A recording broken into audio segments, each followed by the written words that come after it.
Baik, terima kasih.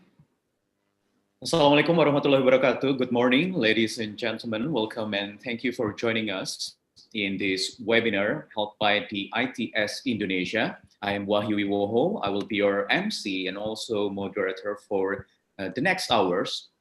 And today's topic is building ecosystem in transportation industry. So it is all about to enhance our transportation system by using current technology. Before we start to the discussion, allow me to explain a very brief background about the ITS. So the ITS is ITS Indonesia, or Intelligent Transport System Indonesia, is a non-profit organization established to build an integrated transportation system in Indonesia and is here to provide an alternative solution to congestion problems, provide comfort, and be environmentally friendly. ITS Indonesia will be a platform for the development of smart mobility and the development of a digital transportation ecosystem, which supports economic growth and recovery, equitable mobility, and environmental sustainability, along with Malaysia, Singapore, Thailand, Hong Kong, Japan, South Korea, China, Taiwan, New Zealand, and also Australia. Indonesia is joined ITS Asia Pacific in regional area. And in doing its job, ITS will provide suggestion and feedback to the government in making policies, regulations, and standards development of ITS Indonesia. It will also synergize the potential in industry, government, and academia in ITS Indonesia's development. Furthermore, ITS Indonesia aims to educate people by providing information, issues, articles, and facilitating training. ITS Indonesia is committed to enhance to the transportation system, putting public transportation users in the center of it. ITS Indonesia will also provide the solution by developing a transportation system for urban commuters that will support them with domestic transportation to do their daily activities and intensify transportation planning in the tourism sector to facilitate business and also leisure travelers. In response to the current condition, ITS Indonesia will also reinforce new normal households so that the public transportation can fulfill logistic needs due to the COVID-19 pandemic situation in the country. So that's the background of the ITS, so that we can have the same perspective on the discussion later on about building digital ecosystem in transportation industry. Ladies and gentlemen, this webinar will further discuss the changes in human mobility and the development of the urban transportation system due to the current situation caused by the COVID-19 pandemic. So we will also discuss the challenge for urban transportation managers who must continue innovating technological developments to deliver more accessible and safer and also comfortable public transportation services to anyone.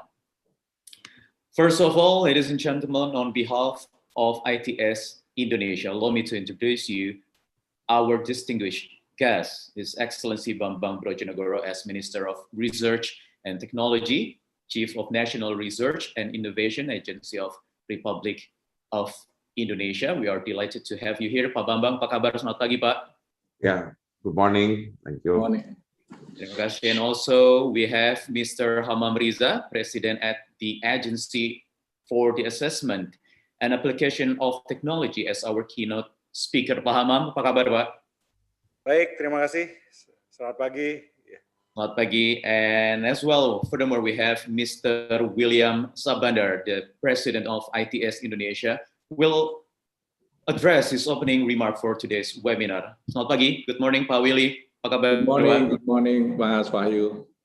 Baik. Also, before we start the presentation, ladies and gentlemen, allow me to introduce you our today's speakers. The first one, Mr. Muhammad Kamaluddin, as President Director of PT Jaklingko Indonesia. Pak Kamal, apa kabar, Pak? Very good, thank you. Good morning, Pak Wahyu. Terima kasih. you for joining us. And then we have Mr. Edward Kilian Subigno, CEO of Link Aja. Mas Kiki, good morning, Mas. Apa kabar? Good morning, Mas Wahyu. Thank you. And also we have Ms. Isabella Wibowo, a strategic partnership of Google Maps. Mbak Isabella, selamat pagi. All right, we are still waiting for Ms. Isabella to join us later on. And ladies and gentlemen, so let me begin the show. I will invite Mr. William Sabandar to give the opening remark for this webinar. Pak Willy, the time is yours, Pak. Thank you very much, Mas Wahyu. Assalamualaikum warahmatullahi wabarakatuh. Selamat pagi, salam sejahtera untuk kita semua yang saya hormati, Bapak Profesor Bambang Brojonegoro, the Minister of Research and Technology, Chief of the National Research and Innovation Agency of the Republic of Indonesia, yang saya hormati Pak Hamam Riza, the Chief of the Agency of the Assessment and Applications of Technology, and all the speakers and all distinguished participants. First of all, allow me to express my great appreciations to Pak Professor Bambang Brojonegoro for the availability and willingness to address the first webinar of the ITS Indonesia this year. Also to Pak Hamam Riza for the availability and the willingness as well. The event this morning will be created as a regular event, so we will be conducting the event once a month, and this is our first event. So thank you all participants for the event this morning. I would like to a little bit continue on what Pak Wahyu has explained earlier about the vision of ITS Indonesia. We would like to be a platform for development of smart mobility and the development of a digital transport ecosystem, which of course will support economic growth and recovery, equitable mobility, and environmental sustainability. In doing so, we have 5 action plan. Number 1 is to promote digital transformation for transport development. Number 2 is for doing integrated urban transport system. Number 3 is for safety and healthy mobility. And 4 is smart driving and logistics. And the last one is for the promoting electric vehicle or electric transport system. Today discussion will be focusing on the first issue, which is on digital transformation for transport development. Ibu, bapak-bapak, saudara-saudara, teman-teman dari seluruh Indonesia, kami mengucapkan terima kasih banyak kehadirannya. Ini datang dari seluruh Indonesia dan partisipannya Pak Menteri kami laporkan yang mendaftar lebih dari 300 orang dari berbagai masyarakat, baik perguruan tinggi, profesional, civil society, dan pemerintah. Ini yang boleh kami sampaikan. Terima kasih banyak atas kehadiran Ibu dan Bapak-Bapak, dan dengan hormat kami nanti mohon kesediaan Pak Menteri dan Kepala BPPT untuk menyampaikan keynote remark-nya. Demikian kami sampaikan. Terima kasih. Wassalamualaikum warahmatullahi wabarakatuh. Waalaikumsalam warahmatullahi wabarakatuh. Thank you very much, Pak Willy, for the excellent speech. A very brief yet inspiring speech from Pak Willy about the vision of the ITS Indonesia in creating a modern transportation ecosystem in Indonesia in the future, but starting from now. Begitu ya, Pak Willy ya. Right, ladies and gentlemen, now it's the time for us to pay our attention to our very distinguished guest on delivering the keynote speech, His Excellency Pak Bambang Brojonegoro. The time is yours, Pak. Kami persilakan. Okay. Should I deliver the speech in Bahasa or in English? Silakan Bapak. Or it's up to you. Okay, yeah. Okay. Okay. Assalamualaikum warahmatullahi wabarakatuh. Selamat pagi, salam sejahtera, salam sehat buat kita semua. Pak Hamam, Kepala BPPT, Pak William Sabandar, Presiden of ITS, Mas Wahyu sebagai moderator, and all the distinguished speakers, participants, ladies and gentlemen. First of all, I would like to congratulate ITS for the first series of webinar. And I believe this kind of webinar will be very useful for anybody who has the interest in the, not only in the transportation in general, but in the digital transformation process in Indonesia. The question is why we need this kind of digital ecosystem in transportation industry. Of course, the background would be the need for Indonesia to be innovation-driven economy. So why Indonesia needs to move to innovation-driven economy?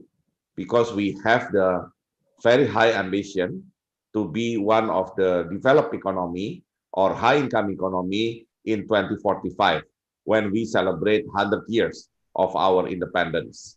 Of course, this looks like very ambitious, but every country that trying to be part of developed economy always starts with the strong vision. And unfortunately, in this world, only few countries have been able to get out of middle income trap and being part of developed economy. And Indonesia would like to be one of them. Indonesia would like to be one of the very few countries that has been able to get rid of middle income trap. And the only solution or the only breakthrough is by shifting our economy from the dependency to natural resource to the innovation-driven economy. The next question is what kind of innovation then we have to concentrate. Of course, innovation could be anything, but innovation has to be relevant with the current technological condition in which we are in the Industrial Revolution 4.0, meaning innovation in digital technology will be the priority. And part of that related to the digital ecosystem for transportation and smart city, smart mobility.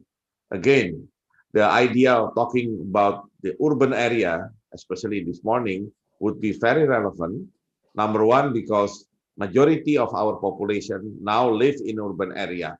More than 50%, I think 53 or 54% of Indonesian population living in urban area. Number two, the source of economic growth for a country like Indonesia still depends on urban area.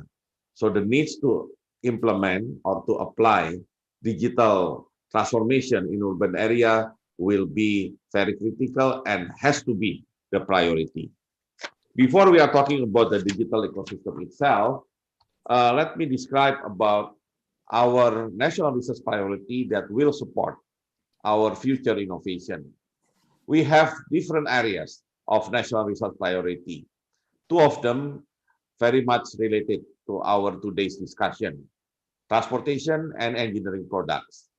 Under the subheading of transportation and engineering products, what we are doing right now, for example, in railway technology, this is related to transportation, we are trying to make the prototype of regional train with a speed up to 250 kilometers per hour.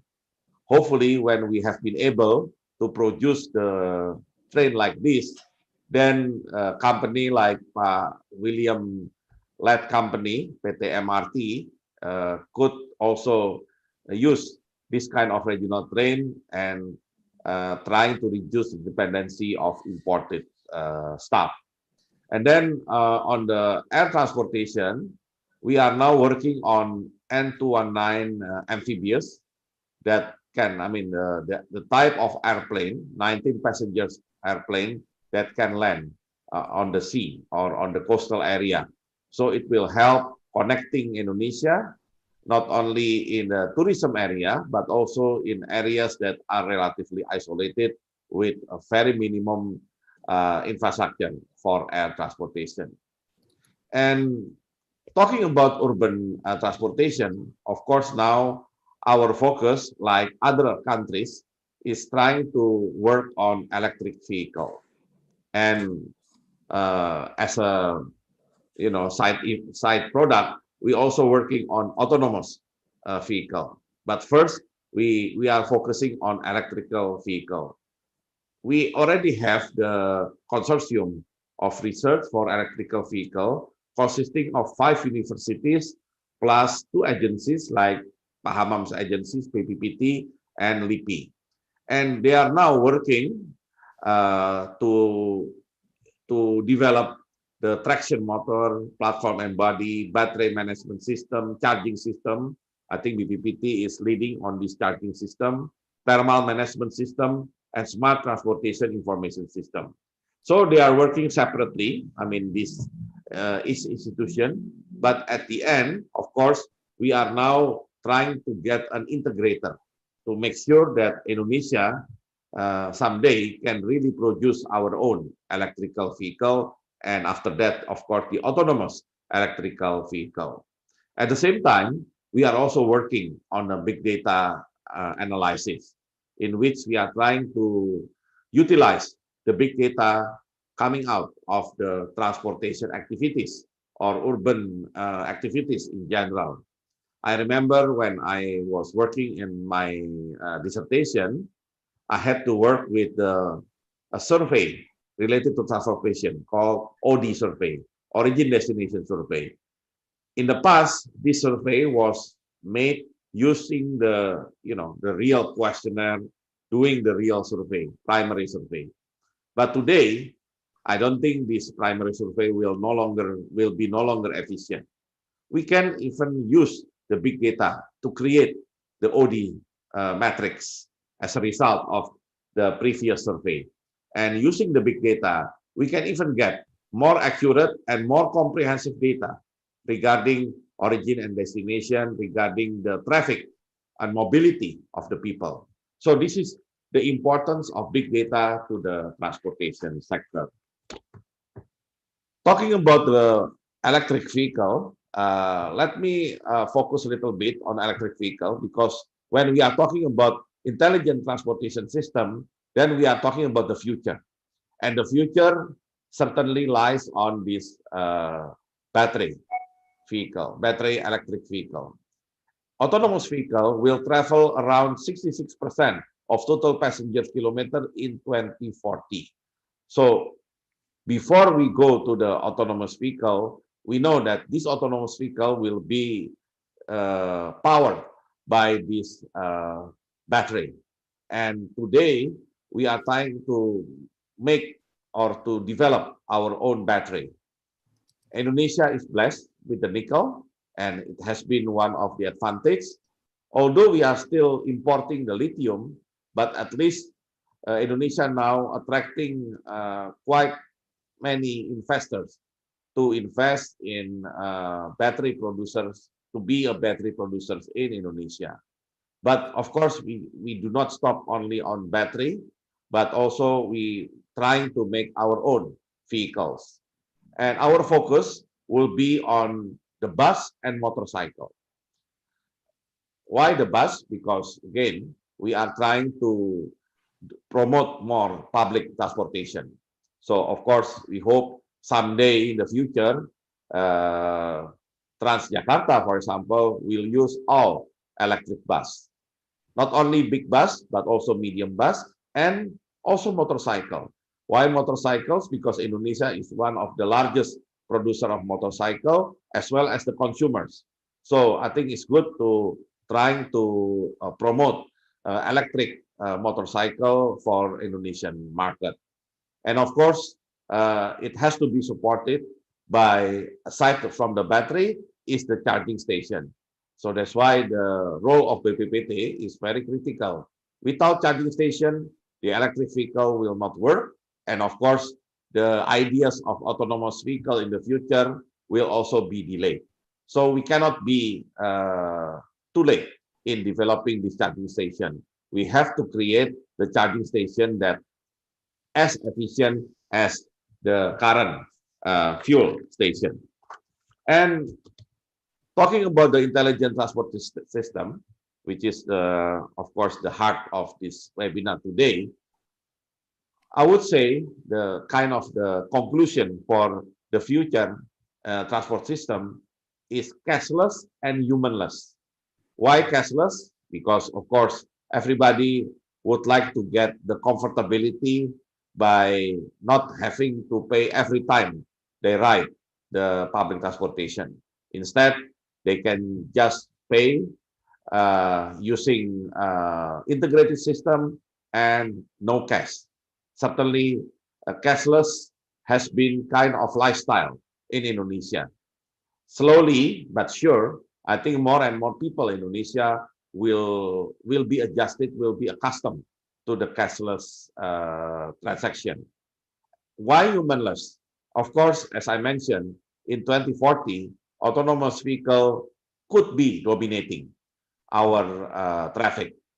And of course, it will be very interesting question to see whether these autonomous vehicles will really get their portion by that time.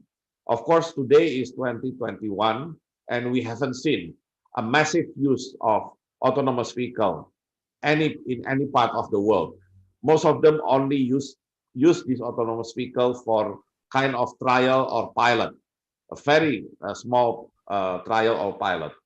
And the big question would be, if autonomous vehicle is there, whether the rate of accident will be increasing or decreasing.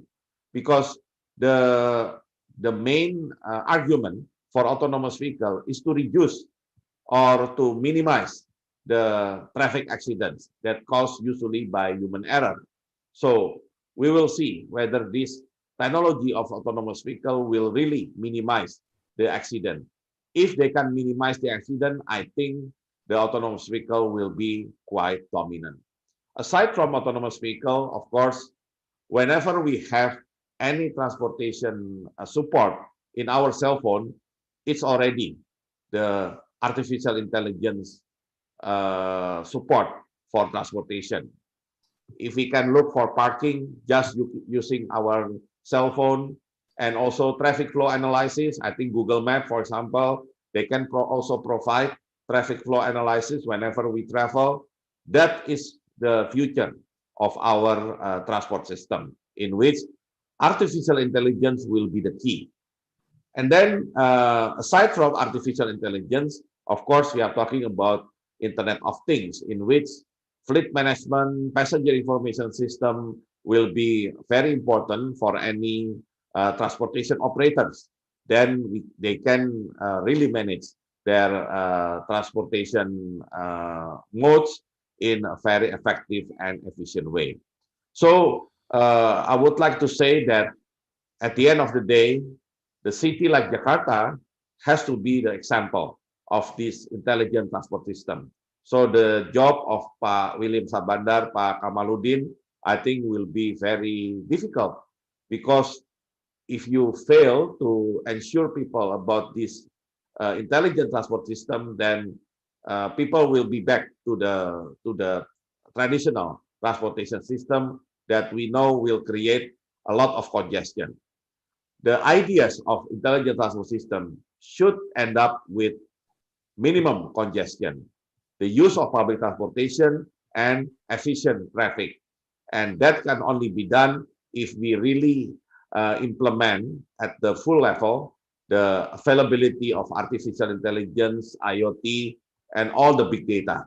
And hopefully by implementing all the component of Industrial Revolution 4.0, we can promote at the end Jakarta used to be one of the most congested city in the world to be much more efficient, less congested, and at the same time promoting people to more mobility in a very modern way. I believe that will be our dream, as a residents of Jakarta and citizen of Indonesia. Thank you very much. Wassalamualaikum warahmatullahi wabarakatuh. Waalaikumsalam. Waalaikumsalam warahmatullahi wabarakatuh. Thank you very much, Pak Bambang Brojonegoro, for the excellent speech. A very good point delivered by Pak Bambang. If I may to express, Pak Bambang, I've been wondering Indonesia have a very modern transportation, Pak. every transportation are autonomous, Pak. By 2040 ya, Pak? Atau bisa lebih cepat? Yeah, that's a prediction. Yeah. That's Prediksinya 2040. 2040, baik. I believe we can, Pak, because we have all the sources, Pak. Thank you very much once again. Baik, ladies and gentlemen, before Pak Bambang leave this webinar, I would like to ask all the speakers to join a photo session with Pak Bambang Brojonegoro, Pak Willy, Pak Hamam, Pak Kamal, Mas Kiki, Mbak Isabella sudah join. Thank you, Mbak, for joining us. Please join us when you are ready, ladies and gentlemen. I'll make a countdown in 3, 2, 1. Okay, one more time.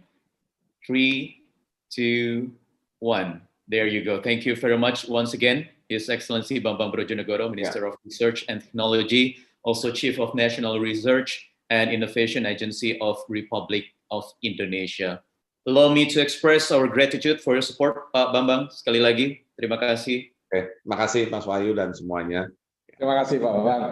Terima kasih Pak William. Have a good day, Pak. Ya, thank you. Baik. Ladies and gentlemen, we are now jump to the next session. I am pleased to invite Mr. Hamam Riza, President at the Agency for the Assessment and Application of Technology, to deliver the next keynote speech. Pak Hamam, kami persilakan Pak Hamam.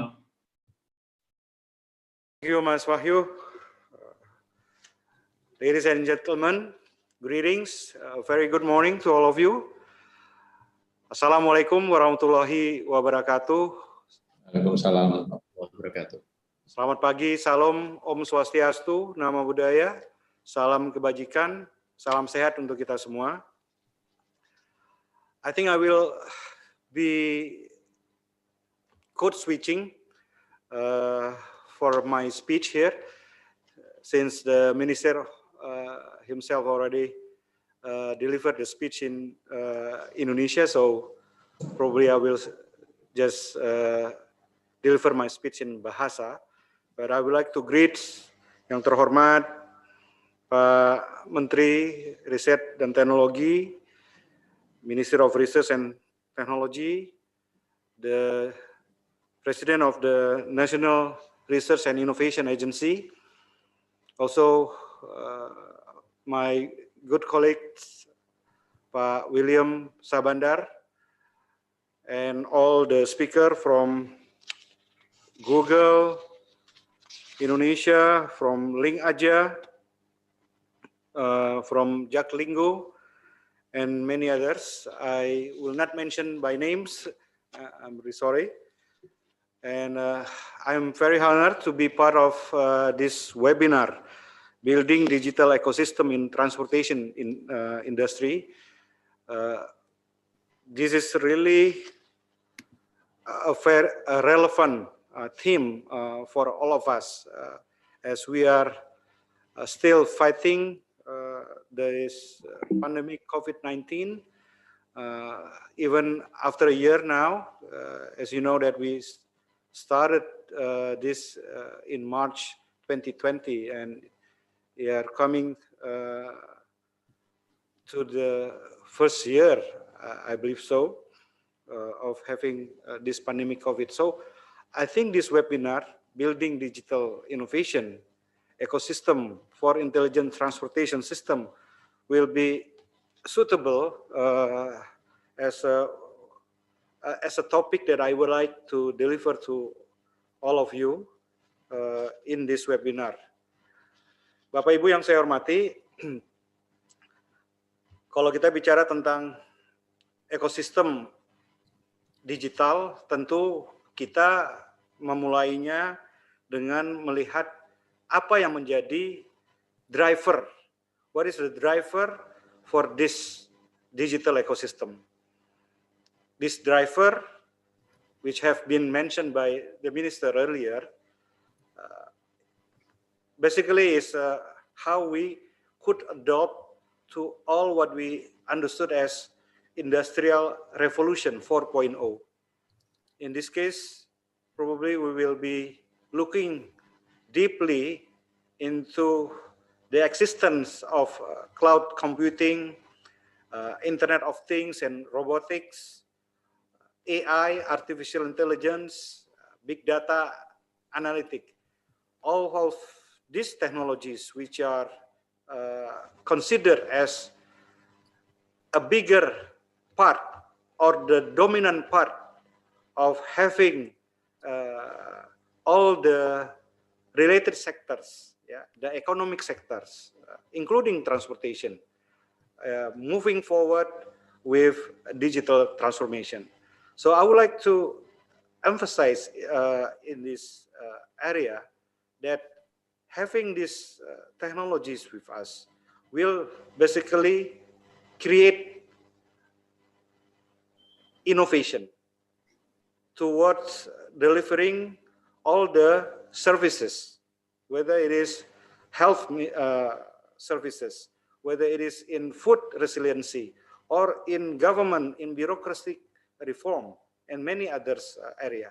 That's why in our national strategy for artificial intelligence, which was launched by the Minister of Research, witnessed by the Vice President of Republik Indonesia, Pak Kiai Haji Ma'ruf Amin, on August 10, which is commemorating the National Technology Day, which we've been celebrating for the past 20 years since the first flight of N250, N250.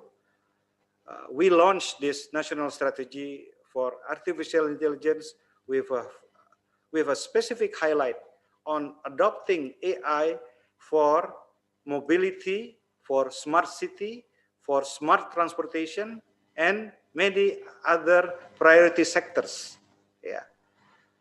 In this case, we can really take the benefit of having an ecosystem, an innovation ecosystem, which will hand in hand or being aligned with our missions for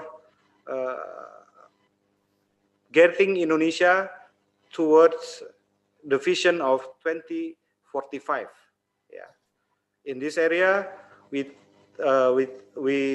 have a special focus on ethics and policy, on data and infrastructures, on developing the artificial intelligence or digital talent, and then research and industrial innovation, which I think the ITS is heavily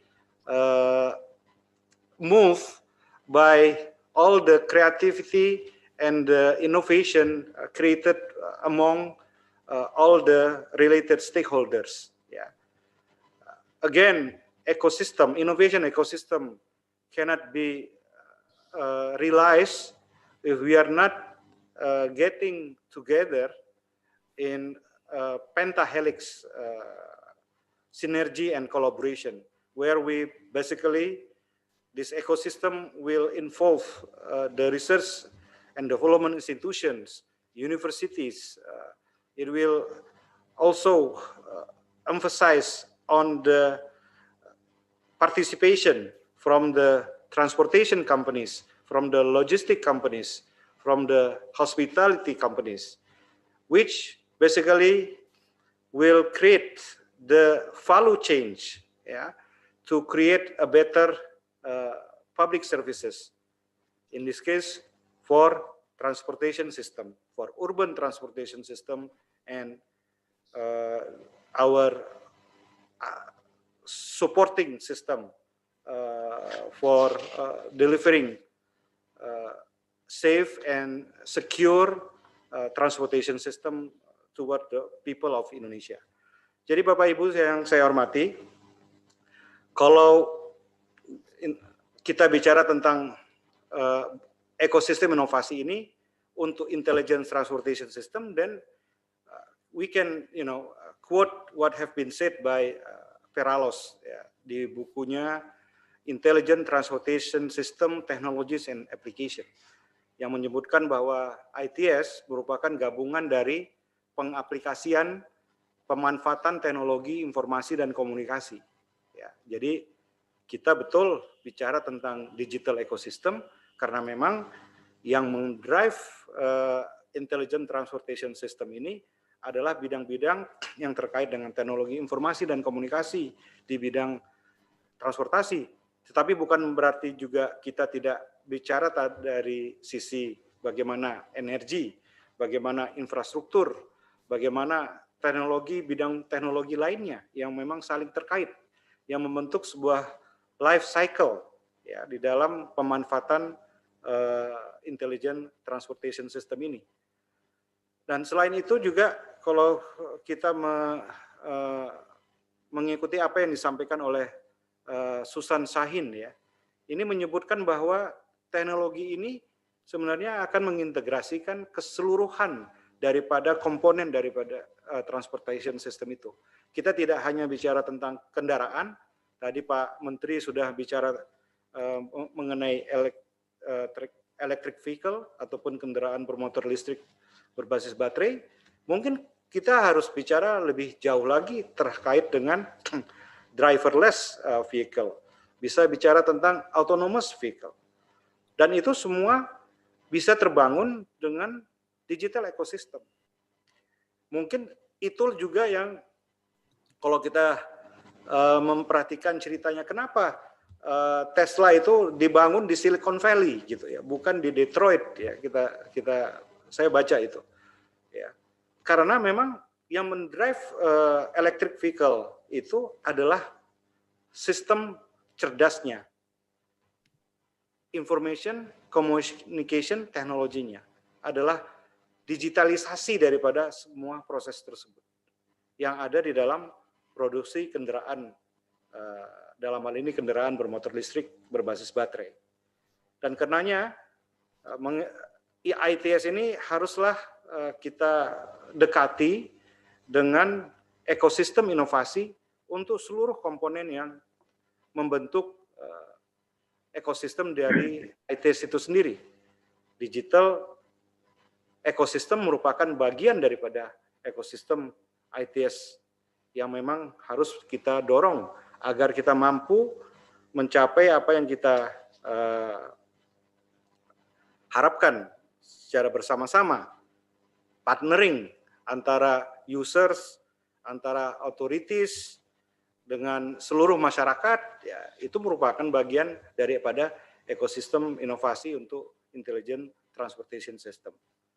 Bapak Ibu yang saya hormati, di dalam beberapa hal yang terkait dengan digital ecosystem ini, khususnya di dalam memerangi pandemik seperti tadi yang dihantarkan oleh Mas Wahyu, ya, kita di BPPT berusaha mencari bagaimana mobilitas masyarakat di dalam digital ekosistem untuk transportasi sistem ini dapat dibekali dengan berbagai sistem yang sudah memang menjadi keharusan dari kita untuk menjalankan protokol kesehatan 5T, kemudian melaksanakan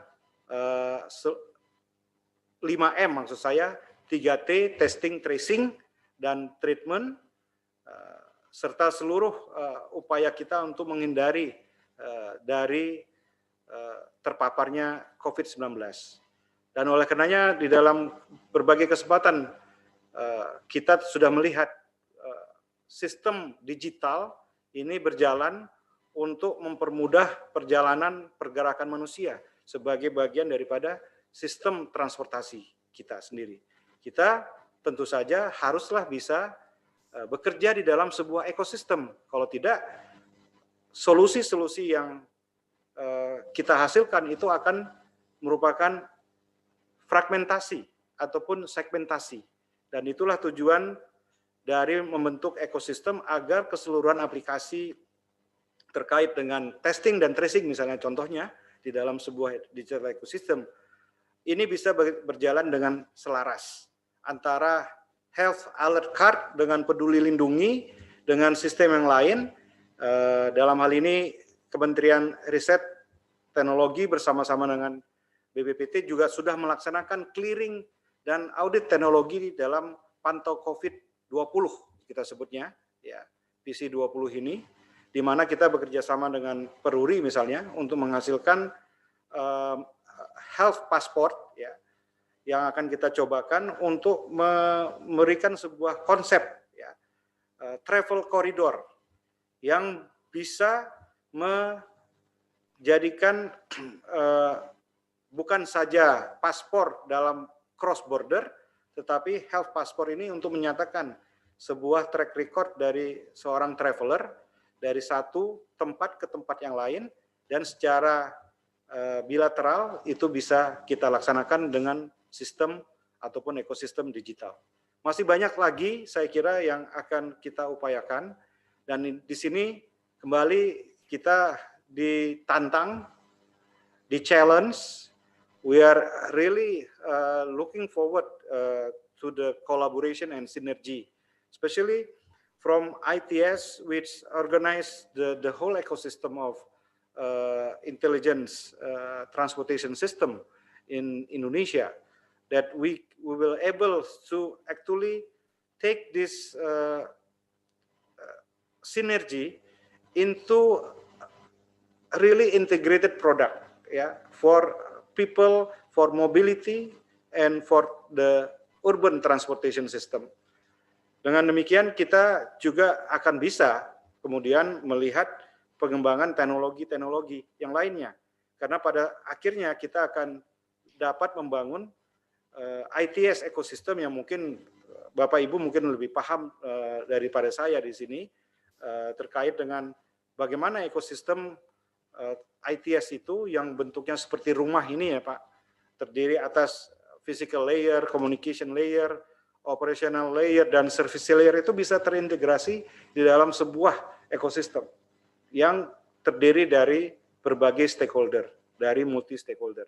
Katakanlah kita ingin mengembangkan advanced transportation management system yang melibatkan tidak saja pihak akademik, pemerintah, industri, tetapi juga komunitas, ya, community association, professional association, ya, yang memang menjadi pilar-pilar di dalam kita membangun berbagai solusi dari intelligent transportation system. Kembali lagi, digital ecosystem sangat relevan untuk menjadi penguat daripada ekosistem ITS ini, dan menjadi fokus kita, apalagi transformasi digital adalah sebuah keniscayaan bagi kita semua di berbagai sektor pembangunan, ya, yang memang menjadi driver daripada ataupun penghela daripada berbagai economic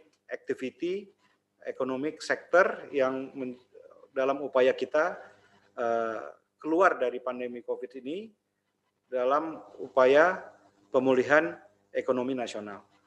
Terakhir mungkin saya bisa share kepada Bapak Ibu semua, lanjut ya, terkait dengan beberapa teknologi ITS seperti Advanced Navigation System, kemudian Advanced Travel Information System. Ini sangat relevan dalam penggunaan teknologi digital, dan saya kira hal ini menjadi quick win bagi kita semua, khususnya di dalam kita keluar dari pandemi COVID-19. Demikian Bapak Ibu, thank you, ladies and gentlemen. I'm inviting all of you actually to collaborate, to create synergy, and to be creative and innovative in moving forward with digital ecosystem for the transportation system. And do not forget that it is better to have a super team rather than a Superman. Thank you so much. Thank you so much. Kurang lebih mohon maaf. Billahi taufiq wal hidayah. Wassalamualaikum warahmatullahi wabarakatuh. Waalaikumsalam warahmatullahi wabarakatuh. Thank you very much, Pak Hamam. Keren sekali. I'm very excited, Pak, karena saya baru tahu about the Indonesian National Strategy for AI 2020-45 ya, Pak. Jadi so AI will be dominating in all sectors for our daily life gitu ya Pak ya, which will make life easier tentunya. Tetapi karena tadi Pak Hamam juga sudah menyinggung soal ethics, I have read an article Pak, di luar negeri itu di UK, di Inggris, para clerics di gereja-gereja itu have asked the lawmakers to create a bill Pak, to create a bill regarding ethics in facing the future Pak, in order to secure humankind Pak, dari dominasi robot-robot begitu ya. Jadi ini menarik sekali, nanti kita bisa ekspor lagi di dalam, mudah-mudahan juga kita punya payung hukum yang kuat di Indonesia. Thank you very much once again Pak Hamam. Should we have another agenda, Pak? You may also leave the webinar. Thank you very much once again on behalf of ITS. Terima kasih Pak William. Thank you very much for your support. Bu Isabella, terima kasih. Mohon maaf. Terima kasih. Terima kasih. Baik, ladies and gentlemen, before we jump to the next session, I would like to let you know that you are very welcome to put any questions to the speakers. You can put your question to the Q&A box, but don't forget to mention your name, your institution, your organization, and please also mention to whom the question is aimed. So the speakers will then answer the question in the discussion section after the presentation. Right, the first presenter will be Miss Isabella Wibowo from Google Maps. Mbak Isabella, apa kabar? Thank you for joining us, Mbak. So Mbak Isabella, Alhamdulillah baik. We'll be explaining maju sama-sama ya Mbak ya.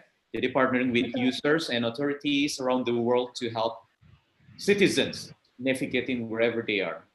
Mbak Isabella, kami silakan Mbak, the time is yours. Terima kasih. Untuk presentasinya, oke. Boleh mungkin di-share, di-present? Alright. Oke, selamat pagi Bapak Ibu yang saya hormati, Pak William, Pak Kamal, Bu Fei juga, ada Pak Wahyu dan sebagai moderator. Terima kasih untuk kesempatannya. Hari ini saya ingin perkenalkan diri. Nama saya Bella. Saya bekerja sebagai partnership manager untuk Google Maps. Coverage saya di regional, salah satunya adalah di Indonesia. Hari ini saya ingin sharing aja bagaimana kami helping citizens through technology melalui produk-produk Google.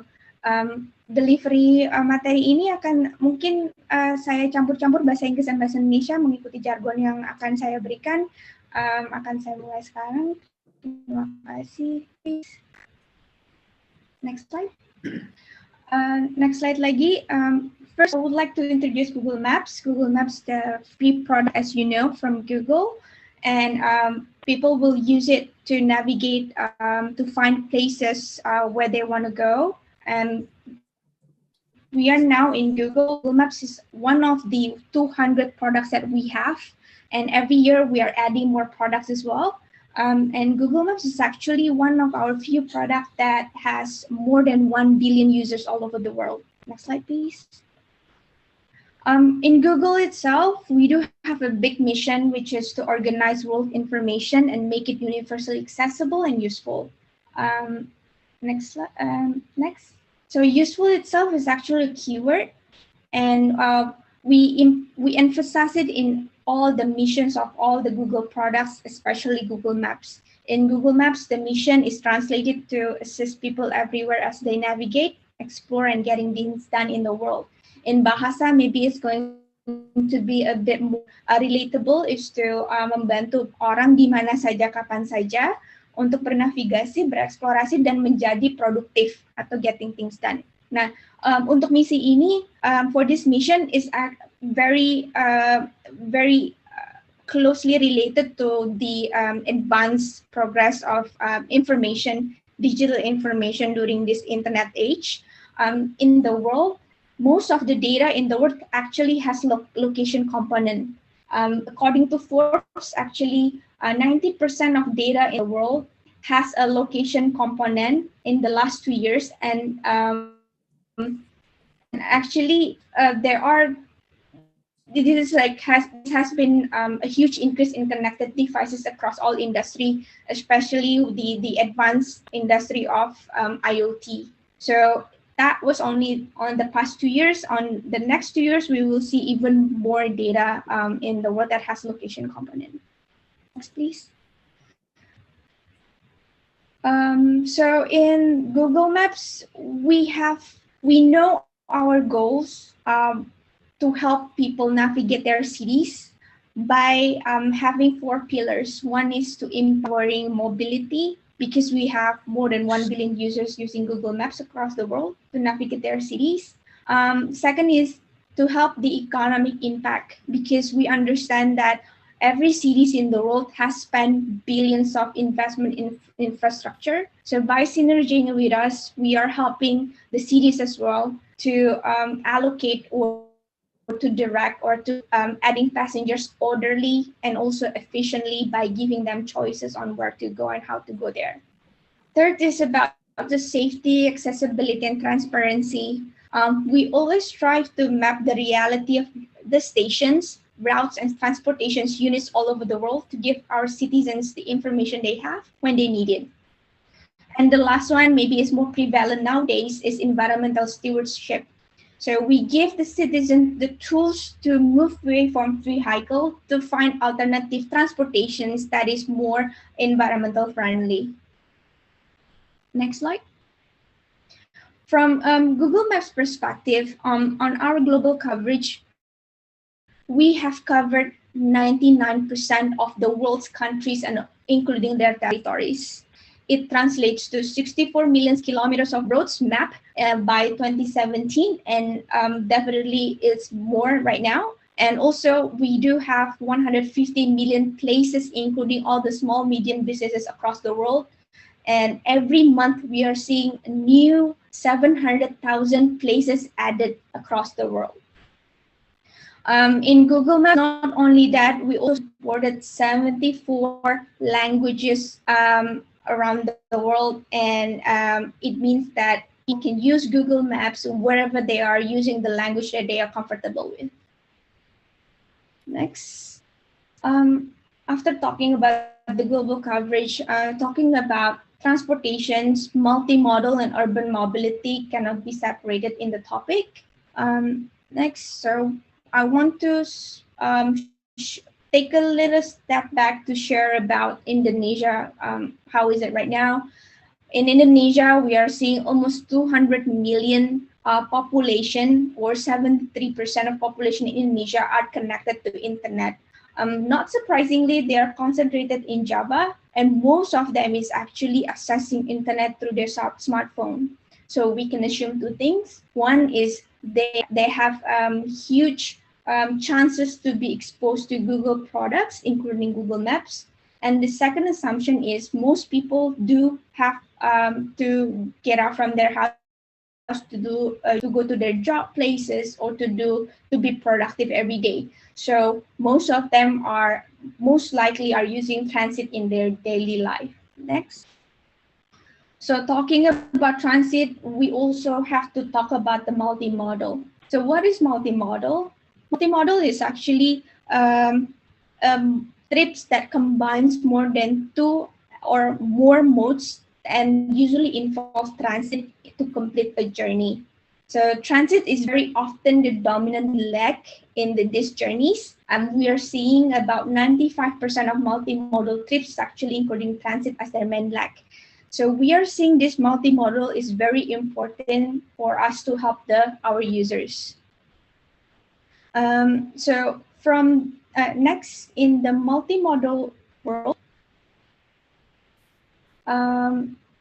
we are seeing all the transit journeys that we see from our users. More advanced countries like cities like New York and Tokyo, they are more into using 1 or 2 modes every day to complete the journey. But in cities like Delhi and Jakarta, most of us are using more than 2 multimodals or 2 modes to complete a journey. That might include buses, train, MRT, LRT in combination on that. Next. So if we can go to the next slide. So getting the multimodal, the information that all the user needs, it requires to map all the transportation system. when we go to a new city or new country, our app will look like on the left side where we cannot provide informations to help users, but in more advanced cities that is working with us very closely from their government to the companies, private companies, we are able to help our users without any costs better. If you see on the right side, it is an example of how the navigation works on Google Maps in Sydney. It has a very granular navigation information from where people have to alight, which train they need to go, which exits, until if they want to combine the navigation with ride hailing, they are able to do so in one place in Google Maps in one cart. Next slide. So in short, we need, as a Google Map, we need to reflect the reality of transportation in each cities, just because we are very aware that user needs to make informed decision every single day, because there are changes. It's very constant, especially in transportations. And I will explain more with illustration in the later slides. If we go to the next slide, this is a more practical example. With limited information, if we are only able to provide our users limited information, for example, using one mode or one bus, the travel time may be not very efficient. In this case, I might say that maybe it's going to take more than 1 hour. But if we go to the next slide, if we are able to have a very good quality of data and then combine all the multi-modes, actually the journey doesn't take more than 1 hour, but it's only 40 minutes. So it's more efficient if we are able to use our technology to provide with the best options for their users. So next, I want to share a little bit more on how is it Google Maps in Indonesia so far. So a little bit background, Google Maps is not only serving users on where to go, but also the discovery to find places that they, the right places that they need to go.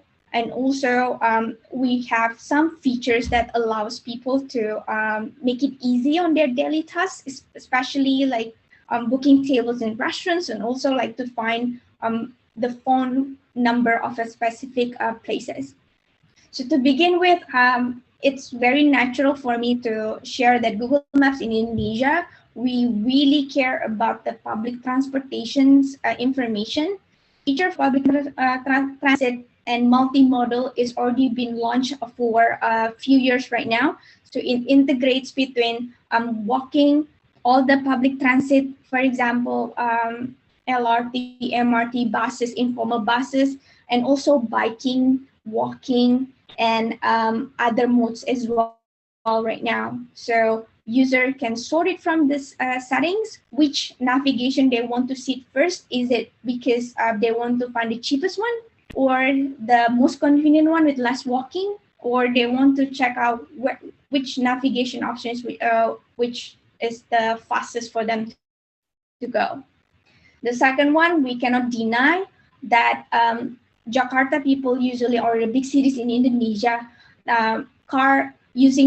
private cars is still prevalent. So we already launched Ganjil Genap, or even car plate restriction, on Google Maps a few years ago. And this is something that we keep updating every time for optimizing people's navigation every day. The third one, also, we are giving options for people to book the ride sharing right from the Google Maps apps without any additional costs. So it gives a better picture for people to plan their journey, what kind of modes they are they need to go with, or they prefer to go. On the next slide, it's more on the information that we really care every day. Our team with hundreds of people are always checking and crunching data just to make sure all the road closure in Indonesia are accurate. Also, we are updating the road construction that might affect the travel time, or ETA. And then the last one is we launched this feature last year to show the station crowdness in real time. This is very useful for users who may want to plan their journey, whether they want to go to a station or skip the station because whether it is too packed or not. And this hopefully can help people to do social distancing during this COVID-19 pandemic era. On the next slide, after all of, not only all of that, we also work with the central government very closely to update all the Mudik Ramadan routes, from the car navigation routes, road closures, route redirections, until all the public transit data like ferries for Mudik, inter-island Mudik. And also we are make sure all the temporary places are there as well, including all the posko Mudik along the Mudik routes. So after that, from all the features for Google Maps, how do we help in the next slide? So to give a better illustration in the next slide again, let me introduce you to Andre here. So Andre has a very long journey from home to work every day, and condition is usually changed. This is resulted by the city is repairing their multiple transit station. Sometimes they close some stations as well temporarily.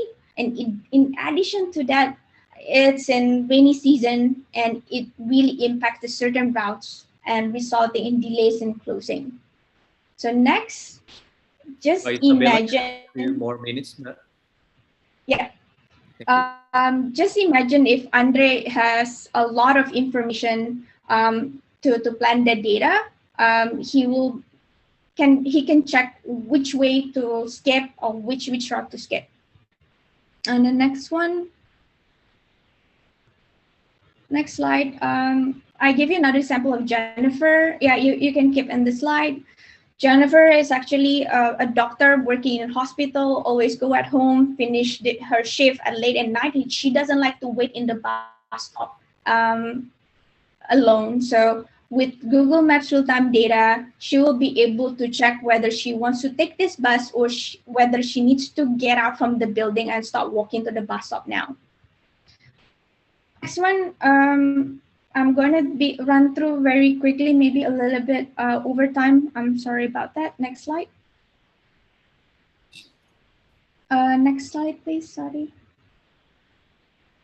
So not only all like that, Google Maps also provide all the accessibility navigation information that would include all the elevator and big enough doors for people who wear wheelchair or mothers or fathers who use the baby pram to go. So it's convenient for them. On the next slide, I'm going to run through this very quickly. So all the features, we cannot do it alone.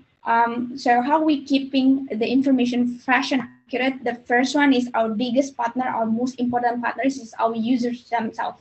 Our users can contribute the local insight from Google Maps by adding feedback, editing information, but also they can send suggestions as well. In this one, I would like to highlight one of our local guides, the community of maps editing called Ibu Deliana. Ibu Deliana is very active in the movement in Tangerang to encourage people to add all the accessibility information updated on maps. Next slide. So Ibu Deliana is actually part of our community of local guides, community of Google Maps that loves to edit and then contribute to others. While they're editing, contributing, they are gaining points as well, and they got rewarded in each levels. On the next one, this is one of the most important slide actually in this topic. We also care and then very closely working hand in hand with local authorities around the world to help the citizens. These are some of the example of news articles about how we work with the government together to provide how we can serve our citizens under the same understanding that our client or our priority is one, the people itself. On the next slide, this is the last slide. How we help the users, or how we work together closely with users. This is one of the example of the newest one that we work with the Transport of New South Wales in Sydney, where we work together, sit down, and then brainstorm on how we can help users by leveraging our technology, our expertise, and the government as well. Last year we launched deliver a global first with Sydney to feature a show of occupancy of the next buses. So it helps people to check whether they want to take the next buses or not. So in short, just to close this, we are in Google Maps, we are very care about our users. We love to work together with the government because we understand that we need to bangkit and maju sama-sama just to have a better place. Thank you. All right, thank you very much, Mbak Isabella. Mbak Isabella, there is a fact that Indonesia is still developing its transportation system to be integrated to one and each other. Dari angkot sampai MRT, Mbak. Dari rural area to urban area. Maybe this will be my question later on, but how Google deal with this issue, or maybe is there any obstacle, especially for those with disabilities, how Google provide those with disabilities. Thank you very much. Later on, Mbak. Thank you. Siap, terima kasih. Terima kasih. Okay, moving along, we will have Mr. Edward Killian, CMO of Link Aja, to explain the digital payment and its integration within the system. Mas Kiki, kami persilakan Mas Kiki. Yes, okay, thank you, Wahyu. So I'll share my screen. All right. Okay, so in the next 15 minutes, I will probably share about Link Aja and what we have done in regards on integrating public transport digital payments, what we see from there, and what will be our considerations to make sure that the transformations on the digitalization is something that can be sustained over time. So some of you might probably aware of Link Aja, but some may not. So Link Aja is a form of a synergy of electronic server-based money from the SOEs, state-owned enterprises. So Link Aja is actually it's a merge of several e-money server-based before, which is T-Bank from BRI, Mandiri eCash, Uniku from BNI, Telkomsel T-Cash. They are all merged into one, which is the Link Aja electronic money as we see today. So the mandate they've given to us is basically to help on accelerating Indonesia economic growth by actually driving the financial and economic inclusions. To deliver this purpose, we're actually building ourselves to become the leading and trusted national fintech platform. And in order to achieve that, we're actually also developing the ecosystem on both sides, payments and financial services, that focus mainly to address the Indonesian mass aspirant as also the SME segments. As of today, we are actually owned by 10 SOEs, which is Telkomsel, Bank Mandiri, Bank BRI, BNI, Pertamina, Jasa Marga, Kereta Api, Taspen, Jiwasraya, Dana Reksa, and one technology company, which is Grab. So based on that purpose and mandates, we actually focusing ourselves on the essential payments for the middle class and SMEs. So this is actually what set us different from the rest of our players in the industries. So in terms of customer segments and merchant, we are addressing the mass market, the typical middle class, and also the ultra micro, which is the SMEs. And we are actually moving ourselves with regards not only on the tier city, but also on the tier 2, tier 3. And also we are delivering a lot of digitalizations related to the SOEs and also the government use cases. And we are very much focused on the essentials of productive transactions types.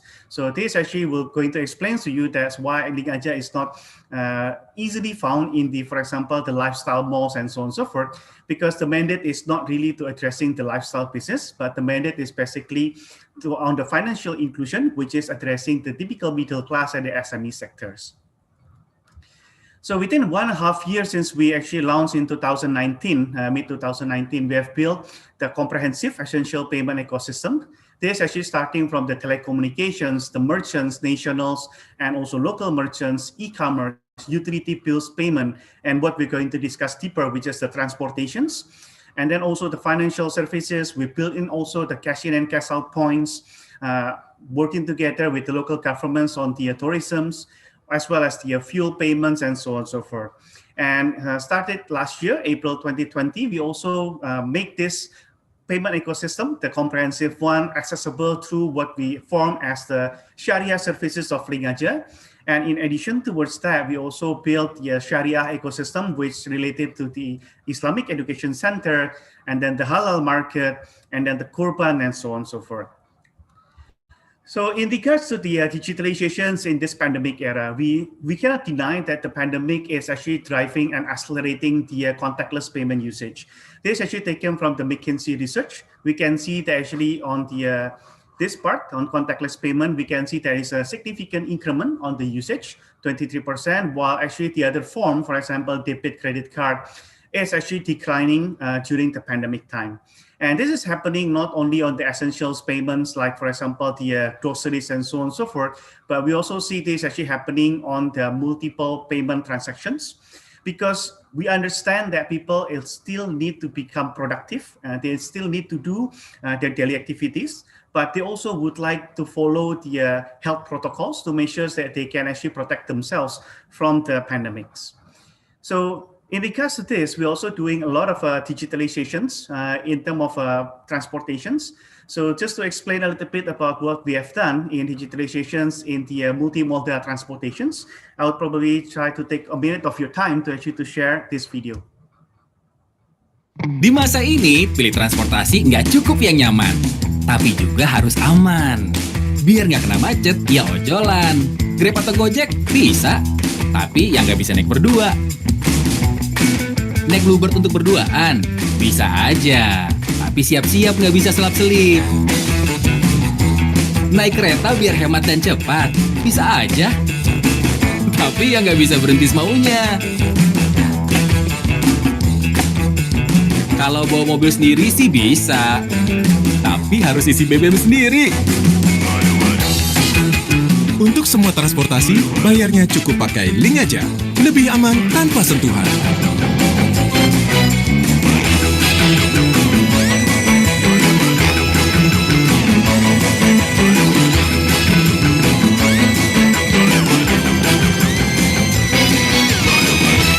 Link aja, lengkapnya untuk semua. Yeah. So based on the video, you probably already seen that we already accepted in the multimodal transportation payment from the KAI Access, Railing, Commuter, LRT Jakarta, MRT, Transjakarta, even with also the on-demand one, which is like Gojek, Grab, and Bluebird. And also on top of this, there are also some of the local transportations that we already accepted, for example, like the Trans Semarang, Trans Batam, Trans Jogja. So we are using two connection types to actually integrating all these multimodal payments. One is actually the on-site, which is what you've seen in the examples of commuter payments, and then the LRT payments and the railing, which actually directly from the Link Aja applications, you can open the ticket code and then you scan it on the gates, and it open when the fund is sufficient, and you can directly enter and also scan on the or tap on the gate outs. So that is actually the first integrations payments that we do on sites.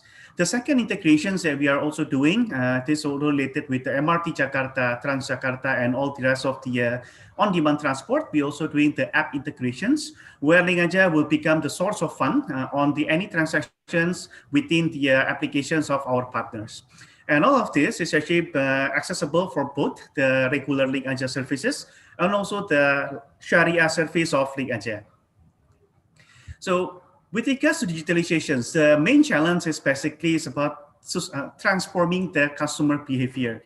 So coming from the probably tap a card or probably coming from the cash becoming digital, it needs a lot of effort to actually change the behavior. But what the notes that I would like to put in here is that we also need to make sure that when we see digitalization and transportation, we should not see it as a closed loop or an isolated ecosystem. Because what we see based on our user profile, 55% of all the users that are using the public transport digital payments, they are also using other services than transport, whether it's actually the merchant payments, electricity bills, or probably the telco purchases. 55% is actually transacting on these services. And then also more than 35% of the public transport users on digital payments, they are users of on-demand transport, whether it's a Gojek, Grab, or Bluebird. So when we would like to actually digitalizing the public transport payment, we should not only look at the public transport, but also the adjacent ecosystem that is related to public transport. This is actually to ensure that when people migrating or changing their behavior from the cash to cashless, they are also become very convenient and they find a lot more use cases that actually the behavior shift can be sustainable. So in addition towards that, is actually the ecosystem that is supporting the forming behavior also will play a critical role on the adoptions. We also see that actually the digital payments users on the public transport, 70% of them is actually topping up their balances is actually through the bank channels, and it's a multi-bank channels coming from like for BNI, Mandiri, BRI, also coming from ATM Bersama, ATM Blinks, Bank BTN, BCA, and other private banks. They are actually topping up from there, which we need to make sure that the convenience of topping up the electronic money need to be in place. And also 20%, not to forget that they're also topping up from the modern retails, being Circle K, Indomart, Alfamart, Family Mart, which actually we also need to address the ecosystem of the supporting top-up channels to make sure that the adoptions or the entry barrier to transform to digital payments is addressed and they can conveniently access and transforming themselves from cash to cashless. And then 10% is actually, it's from users of Link Aja. The P2P transfer between one user to another is also another form of how they actually topping up their balance to use on transport digital payments. Okay, last, we also see some opportunities and challenges on integrating public transport digital payments. The opportunities, I think, is quite straightforward that the accelerations of digital service adoption is happening today. A lot of people, it's now being pushed in such a way to adopt on digital services, whether it's from meetings, payments, and everything else. So it's the right timing for us to actually to transform or change the behavior from cash to cashless and digitalizing a lot of the services. And then the technology advancement is also in place today. Probably 3-5 years back then, we don't talk about AI, machine learning, easy integration, and so on and so forth, but now it's actually in place. But it's also come with challenges. When we also doing the integrations of the public transports, the infrastructure it is sometimes is actually a bit lacking also. It can be as simple as the internet coverage for the users or probably the internet connection of the infrastructure itself need to be in place to make sure that it's actually delivering a good experience for the customers. And also the second one is also talking about the education of customer, migrating from the cash to cashless. We don't deny that actually also there are some part of customers that they are probably have a technological gap that we need to help to facilitate. But the outcome of this is actually what we seen, for example, in the KCI payment, the commuter line payment with Link Aja, it actually will help a lot. So one of the key that we found out is that when you pay using the tap card and when you pay using the digital payment, what we provided, which is the scan QR, the scan QR is actually faster than the connections that when you are using the tap card. So even probably the seconds might be quite micro. So the tap card might actually take 1 second, and actually the QR payment can be less than 0.8 seconds. But when you talk about the 1 million passengers that is actually coming in and out daily on commuter lines, 0.2 seconds is actually playing a significant role. So when we're able to transform this and we prepare ourselves both on the infrastructure, the consumers, together with all the industry-related players, the digitalizations of the transportation payment will help a lot to accelerate in terms of user experience, the efficiency and the productivity of the markets, of the peoples, and also the industry. So probably that what I can share for this afternoon. Hopefully this actually helps to inform all of the audience. Thank you. Thank you, Wahyu. Thank you much, Mas Kiki. Despite we still have some challenges, Mas, on education, tapi benar gitu. That is true that what Mas Kiki said, that the pandemic has pushed us to be cashless gitu ya, Mas ya.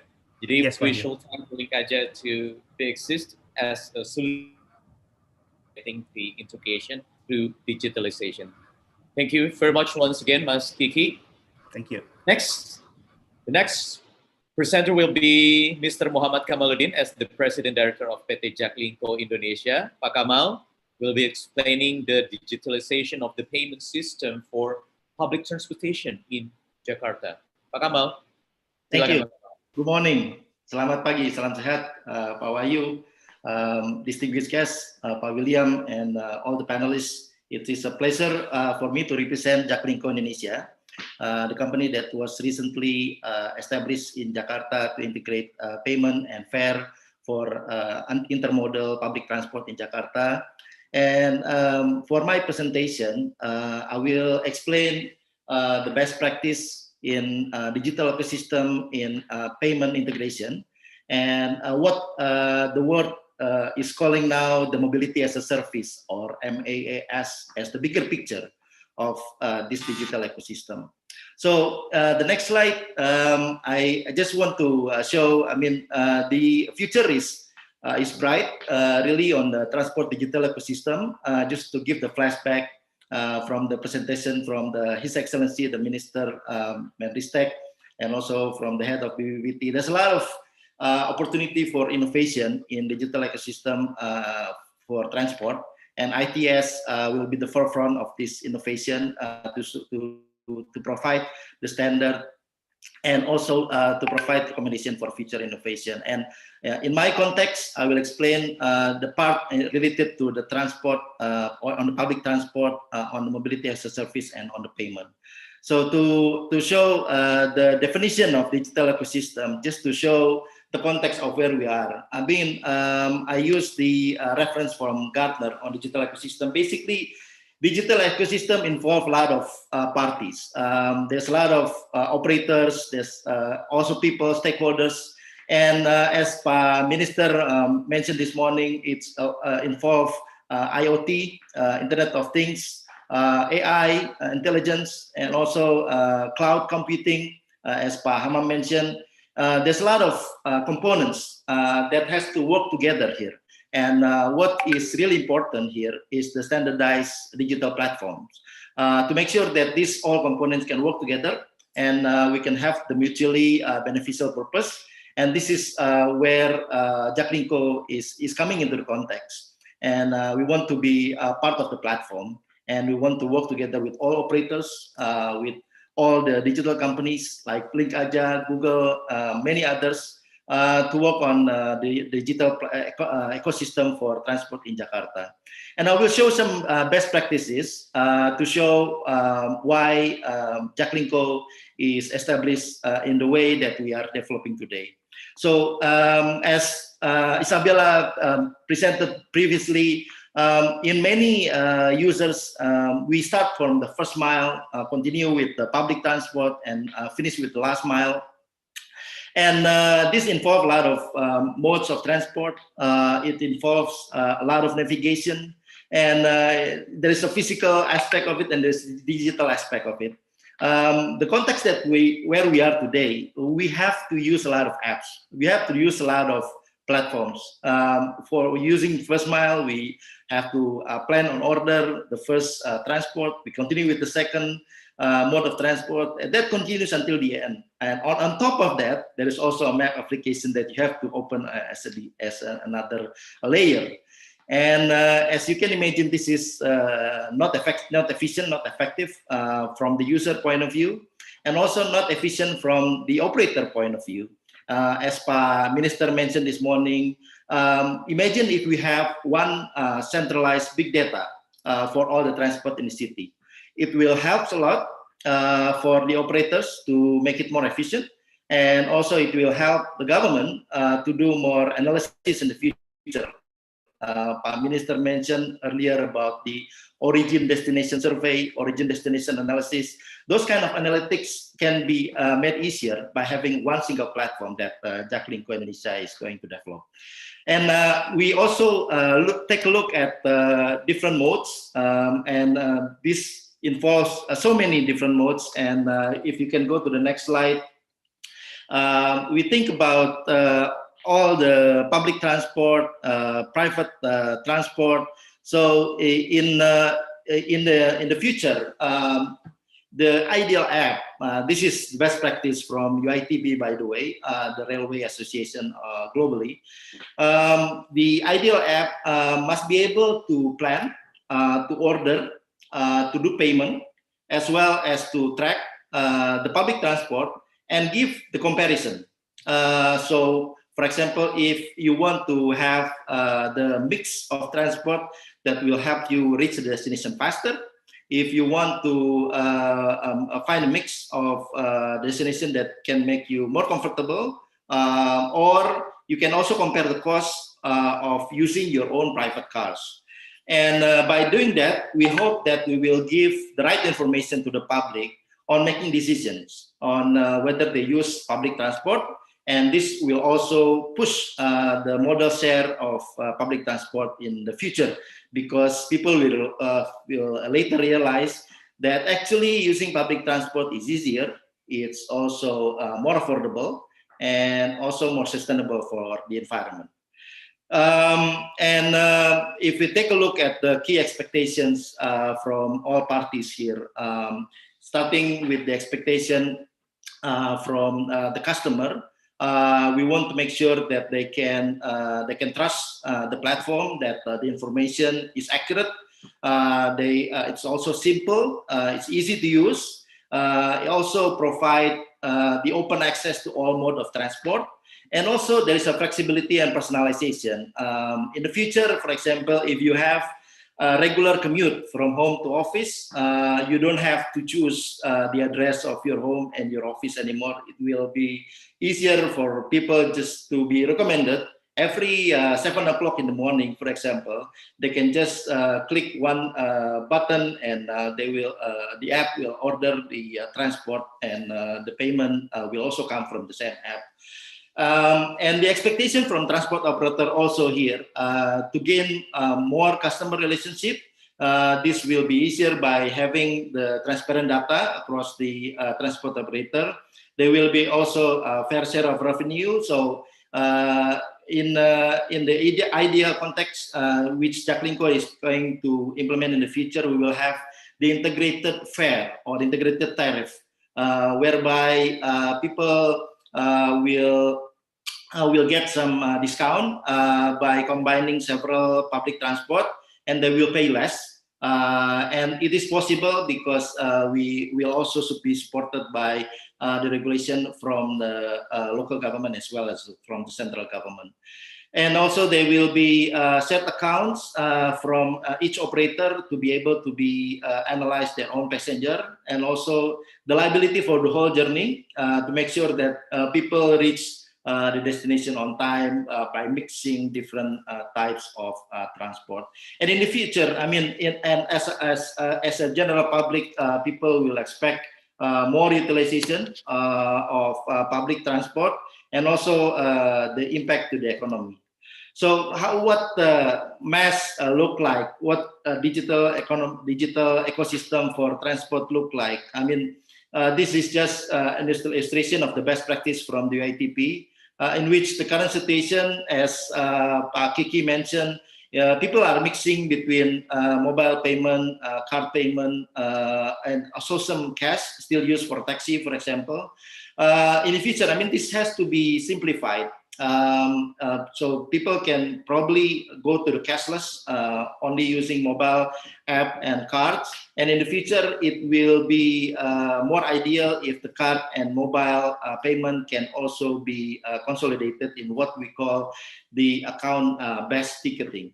And by doing that, people will be more comfortable in doing planning, ordering, paying for the different type of public transport, from train, buses, taxis, ride-hailings. Even we plan to accommodate also bike sharing and other modes of transport. And while we are designing this, of course, we look at the level of maturity of different mass around the world. There are still some cities that have no integration, still have separate services, separate apps for each type of public transport. The next layer is the integration of information. At least there is a multimodal travel planner. At least it helps people to get the information.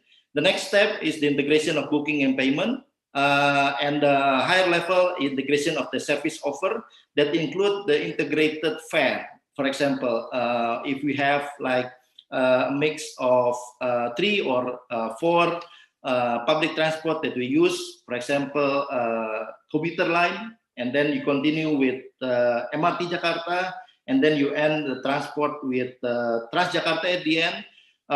You will get cheaper fare if we have bundling fare in the future, and this is what we are aiming to do. And in the future, of course, the subsidy also will be adjusted to make sure that this can be operated by each public transport operator effectively. And then the formation of the Jaklingko also look at the different models that we go around the world. There is model 1 in which the mass operator is like a commercial integrator. So commercial integrator is like marketplace. You know, it's like a purely beauty business to business relationship between transport operators and payment operators and users. So it's really an open. I mean, it's like a marketplace where people can buy different public transport services. The second model is an open platform. This is set up as a subsidiary, for example, of a public entity with regulation supported by the public authority. And it serves as a public infrastructure. Pak Kiki rightfully mentioned that we need a centralized infrastructure operator in which that the different operator can provide the automatic fare collection system integrated effectively, and we can process payment faster for both card payment as well as mobile payment. And then all mobility services have to open up their API. So for example, if there is a new operator, or if there is ride-hailing operators, if there is a taxi operator, it will be mandated to also open up their API to join this platform. And they will be 2 more minutes. Yeah, okay. So go on to the next slide. So these are some examples from around the world, and we are using the example from Windmobile on the platform. And this Windmobile is implemented in Vienna. This is also an open backup system, and they involve bus, tram, metro, parking, taxi, bike sharing, car sharing, and so forth. And they are also a joint venture. And according to the ITP, this is an effective model, offering a customer-oriented service, very innovative. Also, it's unpartial service that provide same level of service to all operators. So we go to Jakarta now. In Jakarta, we have established the company, our company, Jaklingko Indonesia. And this company is, Jaklingko is based on the terminology announced by Jakarta government.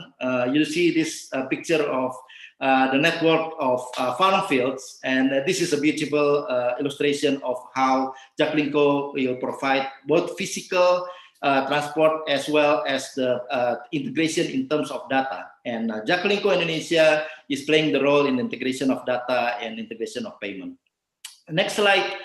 On the formation, we are similar to what the example from Vienna.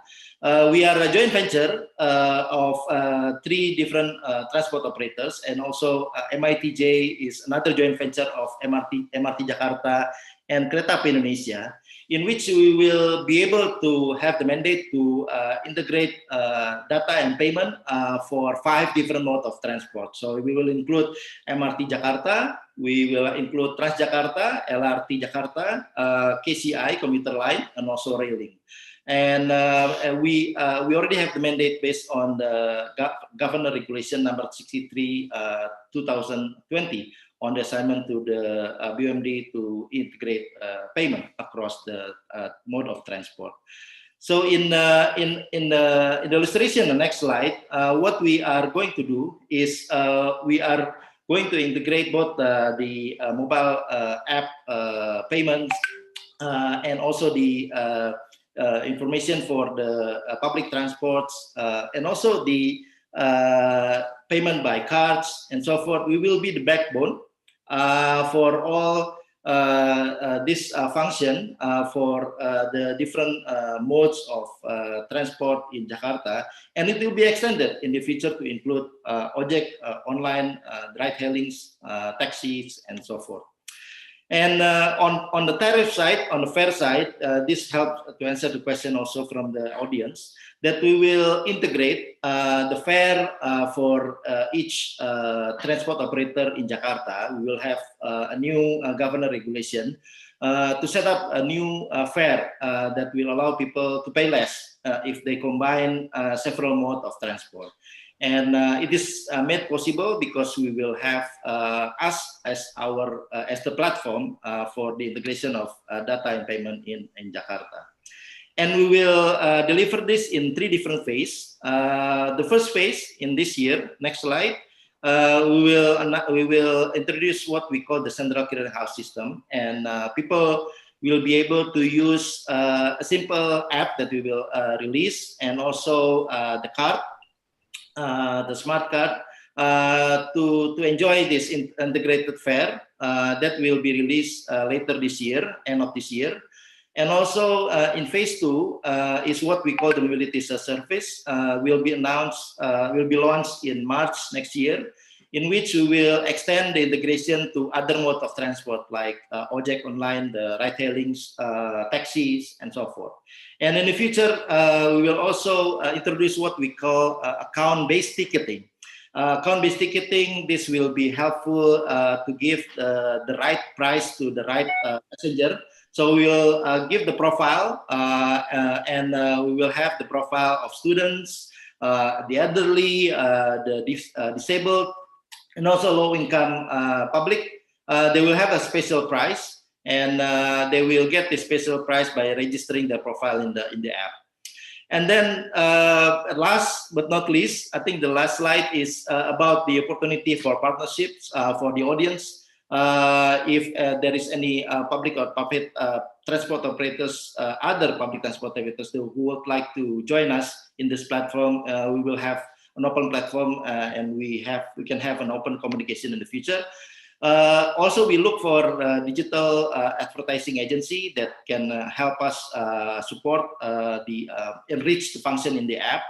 Also, we are more than open to work together with retail and culinary merchants to work together in the app, to use this app, especially those who are located near public transport areas, and also tourism destination operators, and last but not least, the news, social media, entertainment channels that can enrich the function inside our app. So that's all the presentation for me. If I may close this presentation by a video about Jaklingko Indonesia. Thank you very much. I give it back to Pak. Yeah. Thank you. Thank you very much, Pak Kamal. Yeah, thank you. Baik. Terima kasih, Pak Kamal. Right, ladies and gentlemen, let's start the discussion. We have 3 questions here to be answered by the speakers. I'll read one by one. The first one will be for Miss Isabella, Mbak Isabella. Ini pertanyaannya in bahasa, Mbak, so you may answer the question in bahasa as well. Yang kita ketahui di era pandemi sekarang ini pengguna sepeda sedang meningkat, Mbak Isabella. Apakah fitur di Google Maps juga sudah tersedia rute untuk tempat tertentu dengan menggunakan sepeda, Mbak? Silakan. Terima kasih untuk pertanyaannya. Untuk Google Maps sendiri, fitur untuk biking sebenarnya sudah di-launch 10 tahun yang lalu. Cuman untuk spesifik jalur sepeda, sudah di-launch dari tahun lalu, dan kami memang akan planningnya roll out secara globally itu dalam 1-2 tahun mendatang. Jadi Indonesia itu sudah on track, sudah di dalam radar. Mudah-mudahan kita bisa lihat dan pakai untuk navigasi sepedanya anytime soon ya, seperti itu. Oke. Bisa diaplikasikan during the pandemic, Mbak, or maybe after? Mungkin timeline-nya kita masih nggak bisa pastiin karena kita baru launch untuk yang negara-negara dengan populasi sepedanya jauh lebih banyak dulu. Dan rollingnya Indonesia kebetulan kan baru populernya di beberapa kota saja. Jadi prioritasnya kita tetap masukkan, tetapi juga untuk timeline-nya belum bisa kita pastikan kapan. Tapi yang pasti target kita dalam 2 tahun kita selesaikan global rollout ya. Okay. Thank you very much, Mbak Isabella. The next one for Mas Kiki. Mas Kiki, ini juga in bahasa, you may answer the question in bahasa as well, Mas Kiki. Proyeksi apa yang akan dilakukan Link aja untuk kedepannya di bidang transportasi? Silakan, Mas. Oke. Untuk proyeksi di bidang transportasi banyak hal seperti yang tadi saya sempat jelaskan, sudah cukup banyak yang kita lakukan dari darat, laut, udara ya. Dari darat yang tadi saya sudah sampaikan di Jakarta maupun di luar Jakarta, integrasi dengan berbagai macam local transport. Kalau laut kita juga sudah ada integrasi dengan ASDP untuk penyeberangan di Verisi. Juga di udara kita juga sudah ada untuk yang Garuda dan Citylink. Memang ke depan berbagai macam integrasi dan pengembangan yang tadi Pak Kamal juga sampaikan, itu adalah banyak pengembangan maju yang lebih yang nanti akan segera kita bisa lihat. Sudah pasti kita akan mencoba mencari format kolaborasi, bagaimana nanti kita bisa mengintegrasikan apa yang kita sudah miliki dari sisi payment ecosystem di transportasi yang sudah ada dengan berbagai macam hal yang lain. Salah satunya tadi yang disampaikan dengan Pak Kamal di Jaktigo. Nah, itu yang mungkin saya bisa sampaikan untuk saat ini, Pak Wahyu.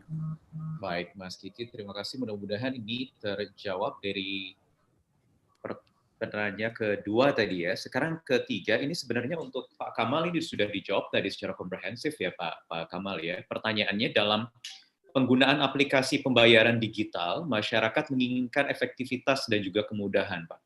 Bagaimana ke depannya Jaklingko akan membuat fitur yang mendukung pembayaran digital dari satu titik ke titik yang lain dengan alat transportasi yang beda, Pak? Mungkin bisa dielaborasi lagi lebih detail lagi. Silakan, Pak. Ya, baik. Terima kasih. Jadi nanti di aplikasi yang akan kami luncurkan, kami akan memberikan fitur kepada pengguna untuk memilih titik keberangkatan dan titik tujuan. Dan dari 2 titik ini akan diberikan rekomendasi moda-moda transport yang tersedia, dan akan dimunculkan juga informasi mengenai biayanya dan juga estimasi kedatangan atau tibanya di tempat tujuan. Dan dari pilihan-pilihan itu nanti pengguna akan bisa memilih moda atau mix atau campuran public transport mana yang akan digunakan. Dan setelah dipilih akan langsung muncul satu QR code gitu. Jadi nanti QR code ini bisa digunakan untuk melakukan pembayaran untuk semua modanya, baik dari mulai berangkat dari rumah misalkan menggunakan ojek dulu, kemudian sampai kepada kereta komuter misalkan KAI komuter lain, kemudian dilanjutkan lagi dengan Transjakarta di tujuannya atau dilanjutkan dengan MRT di tujuannya. Semuanya hanya menggunakan satu app. Dan semua sistem ini bisa bisa di-track juga oleh pengguna. Jadi nanti kalau apabila ada perubahan jadwal atau ada misalkan perubahan servis atau ada kasus-kasus tertentu akan diberikan juga informasinya melalui aplikasi ini. Jadi akan sangat mudah ke depannya untuk melakukan perjalanan melalui mobile app kami. Dan juga kartu smart card yang sekarang sudah beredar itu juga masih bisa digunakan. Bahkan nanti ke depannya di tahun 2022 itu akan kami introduce yang namanya account based ticketing, di mana nanti akan mempermudah sinkronisasi antara saldo kartu dengan saldo yang ada di mobile begitu. Seringkali misalkan sekarang yang terjadi kita punya kartu, terus kemudian kartunya ternyata nggak bisa digunakan di public transport A, harus ganti kartu lain, kemudian nanti di public transport lain harus pakai kartu yang lain lagi, begitu. Ujung-ujungnya kartunya hilang, begitu ya. Nanti mungkin agak repot gitu memproses saldonya yang hilang. Ini akan lebih mudah nanti ke depannya karena semuanya akan tersentralisasi. Kami akan menjadi platformnya. Dan dengan sistem yang terintegrasi ini akan sangat mempermudah bagi semua pengguna dan harapannya bisa meningkatkan penggunaan public transport di Jakarta dan mengurangi kemacetan. Tadi yang menjadi target yang diberikan oleh Pak Menristek bahwa tujuan utamanya adalah mengurangi kemacetan di kota-kota besar di Indonesia. Terima kasih. Mas Kamal, saya ada tambahan sebenarnya. Jadi, apakah mungkin nanti akan ada single payment semacam card gitu, seperti di Hong Kong, di London ada Oyster Card. Jadi yang mengintegrasikan seluruh platform yang ada, Mas, as a single payment card, or maybe digital by apps. Ya, jadi untuk kartu yang akan bisa digunakan untuk integrasi nanti ada 2. Sekarang sudah ada license Bank Indonesia yang dimiliki oleh baik MRT Jakarta dan KCI, kereta komuter lain, dan kartu ini akan dibuat interoperable nanti di akhir tahun ini. Jadi akan bisa ditukar-tukar gitu ya, karena semuanya sebenarnya sudah saling terhubung. Walaupun 2, tapi essentially sebetulnya mirip sebagai satu platform. Kemudian yang kedua dari app, tentunya nanti akan terbuka ya, tapi akan ada satu app yang akan mempermudah, jadi pengguna hanya cukup menggunakan satu app ini untuk mendapatkan QR code-nya. Namun saldonya nanti akan terbuka, saldonya bisa mengambil saldo yang misalkan dari link aja atau dari issuer uang elektronik lainnya, untuk bisa digunakan sebagai sumber dana untuk menggunakan public transport. Kira-kira seperti itu. Right. Okay. Baik. Terima kasih, Pak Kamal. I think, ladies and gentlemen, we can wrap up our today's event. So, myself, I'm very optimistic that we can bring a better solution for our digital transportation ahead through innovation in making our transportation far better than we have already now in the future, especially in Jakarta or maybe in also other big cities, to the remote areas ya, Pak William ya, MRT nanti sampai remote area ya Pak ya. Jadi on all province in Indonesia, nggak hanya di Jakarta. So let us pray together for the better Indonesia. So we will have the autonomous vehicles in our transport system by the 2040 ya tadi ya, sesuai dengan apa yang disampaikan oleh Pak Menteri Pak Bambang Brojonegoro. So thank you very much, ladies and gentlemen, all guests and participants, all the speakers, Pak Willy, Pak Hamam, Pak Kamal, Mbak Isabella, terima kasih Mbak Isabella, Mas Kiki, thank you once again, all the participants, and also thank you very much to the ITS Indonesia for holding this webinar. Thank you for attention. Terima kasih. Thank you, Mas Wahyu. Webinar ya Pak, because it will be held once a month ya Pak ya. Oke, baik. Terima kasih. I'm Wahyu Wibowo signing off. Thank you. Assalamualaikum warahmatullahi wabarakatuh. Selamat siang. Sampai jumpa. Bye-bye. Terima kasih Pak Willy. Salam Pak Kamal. Mbak Isabella. Salam. Terima kasih Pak. Terima kasih semuanya. Mas Kiki, terima kasih. Mbak Bella. Terima kasih Pak Willy. Terima kasih. Kamal. Thank you semua.